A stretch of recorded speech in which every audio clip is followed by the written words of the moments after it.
नमस्कार, स्वागत है आपका कमोडिटी 10 बजे 10 मिनट में। और सबसे पहले एग्री मार्केट की 10 बड़ी खबरें देख लेते हैं कि किस तरह का अभी फिलहाल किस तरह की शुरुआत हुई है और फ्राइडे के सत्र में किस तरह की क्लोजिंग हुई थी। मसालों में सबसे पहले जीरे की बात करेंगे, जहां पर ऊपरी स्तरों पर दबाव बन रहा है।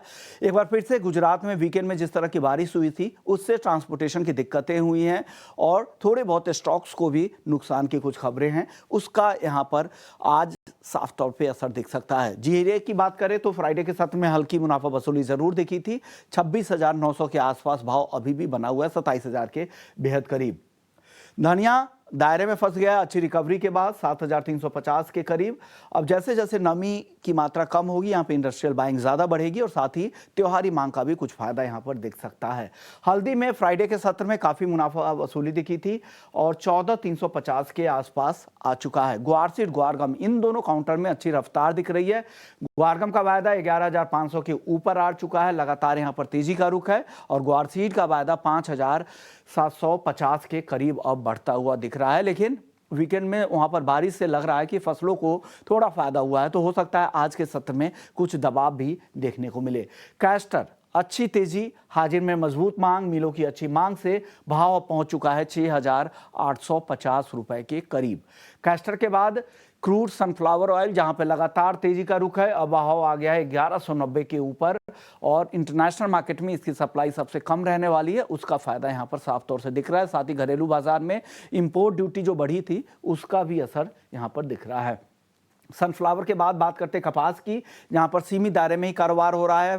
पिछले सत्र में हल्की तेजी थी 1625 के आसपास, लेकिन घरेलू बाजार में उत्पादन कम रहने का अनुमान है और आगे मांग भी बेहतर होने की उम्मीद लगाई जा रही है। कपास खली की अगर बात करें तो कपास खली 3,040 के आसपास है। यहां पर भी मांग बढ़ने से यहां पर सपोर्ट मिल रहा है, हाजिर डिमांड में मजबूती दिख रही है। आखिरी काउंटर है कॉटन वॉश ऑयल, जहां पर एक तरफा जोरदार रैली चल रही थी, लेकिन अब 1200 के करीब पहुंचने के बाद थोड़ी बहुत मुनाफा वसूली अब दिख रही है।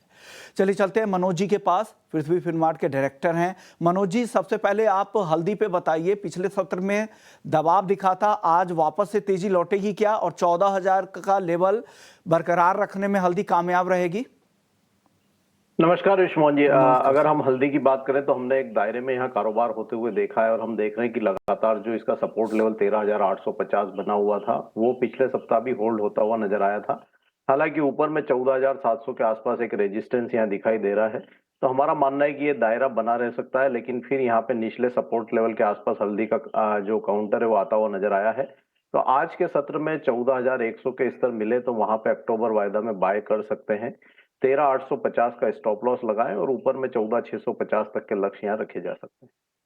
बताइए, जीरे में हल्की मुनाफा वसूली पिछले सत्र में दिखी थी, क्या रिपोर्ट है आपके पास और भाव के हिसाब से टेक्निकली आपको कैसा दिखता है जीरा अब?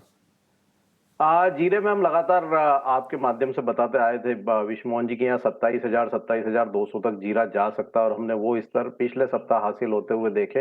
अब हमारा मानना है कि टेक्निकली एक रेजिस्टेंस पे जो है जीरे का अक्टूबर वायदा खड़ा है, तो ये लेवल पे बिल्कुल फ्रेश बाइंग नहीं करना चाहिए। इवन लॉन्ग की पोजीशन में एक बार मुनाफा वसूली करें। हमारा मानना है कि यहाँ पे टेक्निकली जो सपोर्ट बनेगा वो 26,500 से 26,300 की रेंज में बनेगा अक्टूबर वायदा के लिए।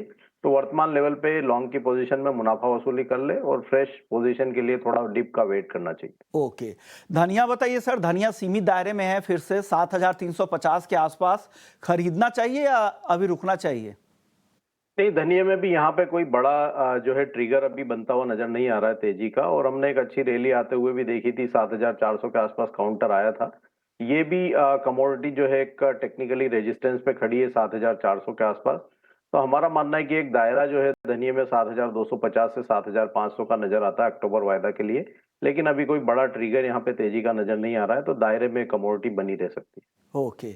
अब बात करते हैं ग्वारसीड ग्वारगम की, यहाँ पर जबरदस्त रफ्तार है, 11,500 के ऊपर ग्वारगम है, ग्वारसीड में भी अच्छी तेजी है। क्या लग रहा है सर, आगे की चाल ग्वार की कैसी रह सकती है, क्योंकि अभी जो वीकेंड के दौरान जो बारिश हुई है उससे कहा जा रहा है कि फसलों को फायदा होगा, तो क्या कुछ दबाव फिर से बनेगा क्या? ग्वार सीड और ग्वारगम में हमने काफी समय के बाद जो है 5,650 ग्वार सीड और 11,300 के जो स्तर है वो ग्वारगम में टूटते हुए देखे थे। और ये कमोडिटी भी जो है अपना एक दायरा था अपर लेवल का, उसको टेस्ट करती हुई नजर आई पिछले सप्ताह। तो हमारा मानना है कि यहाँ ऊपरी लेवल्स पे फिर एक बार मुनाफा वसूली जो है देखने को मिल सकती है। राजस्थान में बारिश के भी समाचार हैं, तो उसके चलते भी यहाँ पे फसलों को फायदे की जो है बात निकल कर आ रही है। तो हमारा मानना है कि ग्वार सीड और ग्वार गम में भी ऊपरी लेवल्स पे एक बार मुनाफा वसूली करना चाहिए। रिस्क रिवार्ड के हिसाब से देखें तो ये लेवल पे अब फ्रेश एंट्री जो है वो फेवरेबल नजर नहीं आती है। तो लॉन्ग की पोजीशन में मुनाफा वसूली करें और यहाँ पे भी फ्रेश पोजीशन के लिए अब थोड़े डिप का वेट करना चाहिए। ओके, डिप का वेट करना चाहिए। और सर, यहाँ कपास खली की बात कर लेते हैं। कपास खली में क्या लग रहा है? 3050 के आसपास भाव है, खरीदना चाहिए क्या यहाँ पर? नहीं, ये काउंटर भी हम देख रहे हैं कि काफी समय से एक दायरे में फंसा हुआ है। दिसंबर वायदा की अगर बात करें तो 2988 निचले स्तरों पर सपोर्ट है, वहीं ऊपरी लेवल पर 3085 ये एक रेजिस्टेंस बने हुए हैं। तो एक बहुत ही सीमित दायरे में जो है ये काउंटर नजर आ रहा है। अगर हाँ, वर्तमान लेवल से 20 रुपए का डीप मिलता है 3020 के आसपास, तो वहां खरीद सकते हैं। स्ट्रिक्ट स्टॉप लॉस 2988 का यहाँ पे फॉलो करना चाहिए। ऊपर में 3085 ये रेजिस्टेंस है, तो वहां पे मुनाफा वसूली कर लें। नॉन एग्री मार्केट की बात करते हैं। सबसे पहले गोल्ड सिल्वर, जिसके लिए शानदार तिमाही रहा है। 2016 के बाद सबसे मजबूत तिमाही, 8 साल में सबसे ज़्यादा रिटर्न मिले हैं इस तिमाही। करीब 14% की तेज़ी दिखी है। क्या लग रहा है ये तेज़ी आगे भी कंटिन्यू होगी? किस तरह की चाल गोल्ड सिल्वर की लग रही है सर? लंबी अवधि में दोनों ही प्रीशियस मेटल जो है वो हम कह सकते हैं कि लॉन्ग टर्म बुल रन में है। लेकिन सोना टेक्निकली $2700 पे एक रेजिस्टेंस नजर आता है दिसंबर वायदा के लिए, और भारतीय बाजारों में भी 76,000 76,300 एक रेजिस्टेंस की रेंज है। तो थोड़ी मुनाफा वसूली ये लेवल पे आ सकती है, लेकिन कोई बड़ी गिरावट यहाँ देखने को नहीं मिलेगी। जिस तरह से डॉलर इंडेक्स में कमजोरी है, फेड रेट कट का साइकिल स्टार्ट हो चुका है, जियोपॉलिटिकल टेंशंस बने हुए हैं, तो ओवरऑल फंडामेंटल जो है वो पॉजिटिव है। ऊपरी लेवल्स पे कुछ मुनाफा वसूली देखने को मिल सकती है, लेकिन रिस्क रिवॉर्ड के हिसाब से देखें तो चांदी ज्यादा यहाँ पे जो है फेवरेबल नजर आती है आज के लिहाज से। तो यहाँ पे डिप्स में वेट करना चाहिए। जब हमने कॉल बनाई थी तब 91,400 के आसपास ये काउंटर ट्रेड हो रहा था, अभी थोड़ी बढ़त देखने को मिली है। दिन के सत्र में अगर वापस यहाँ डिप मिलता है 91, 91,200 के रेंजेस में, तो चांदी दिसंबर वायदा बाय करना चाहिए 90,450 के स्टॉप लॉस से।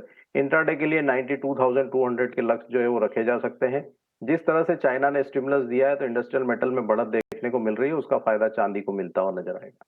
तो बाकी इंडस्ट्रियल मेटल के साथ चांदी भी चल सकती है। चांदी आज के लिए ज़्यादा फेवरेबल नज़र आ रही है। आपको करंट लेवल पे नहीं खरीदना है, यहाँ से भाव थोड़ा और नीचे आने दें, क्योंकि अभी फिर से तेज़ हो गई है चांदी। फिर 91,000 से 91,100 के आसपास आप खरीद सकते हैं।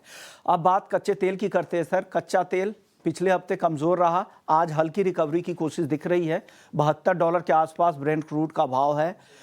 क्या लग रहा है, किस तरह की चाल आगे कच्चे तेल की दिख रही है? किन खबरों पर ज़्यादा नज़र रहेगा?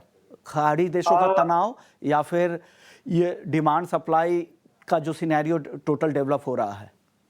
अल्टीमेटली तो डिमांड सप्लाई ही जो है मार्केट को जो है वो डायरेक्ट करते हुए नजर आएंगे, लेकिन ना कहीं खाड़ी का जो तनाव है वो थोड़ा सपोर्टिव है। दूसरा, चाइना में जो स्टिमुलस की जो शुरुआत हुई है तो वो निश्चित रूप से कच्चे तेल के लिए फायदेमंद रहेगा। हम देख रहे हैं कि जो ओपेक की तरफ से उत्पादन में बढ़ोतरी की बात कही गई है, साथ ही जो लीबिया से आउटपुट रिस्टोर होने की खबरें हैं, तो उसके चलते हमने कीमतों पर दबाव देखा है। लेकिन हमारा मानना है कि बड़ी गिरावट यहाँ देखने को नहीं मिलेगी। एक दायरा जरूर बना हुआ है, लेकिन निचले स्तरों से रिकवरी की संभावनाएं ज्यादा लगती है। कच्चे तेल में 5,700 के स्तर पर अक्टूबर का वायदा बाय करना चाहिए, 5,800 के लिए 5,645 के स्टॉप लॉस है। मनोज जी, 10 सेकेंड में सिर्फ लेड का टारगेट स्टॉप लॉस बता दीजिएगा। लेड में यहाँ पे 184 के स्तर पर अक्टूबर वायदा बाय करना चाहिए, 182 के स्टॉप लॉस से। लक्ष्य यहाँ पे 188 तक के रखे जा सकते हैं। ओके, तो बेस मेटल्स में लेड पसंद है मनोज जी को। शुक्रिया सर, आपने वक्त दिया, एग्री नॉन एग्री मार्केट पर अपनी राय रखी।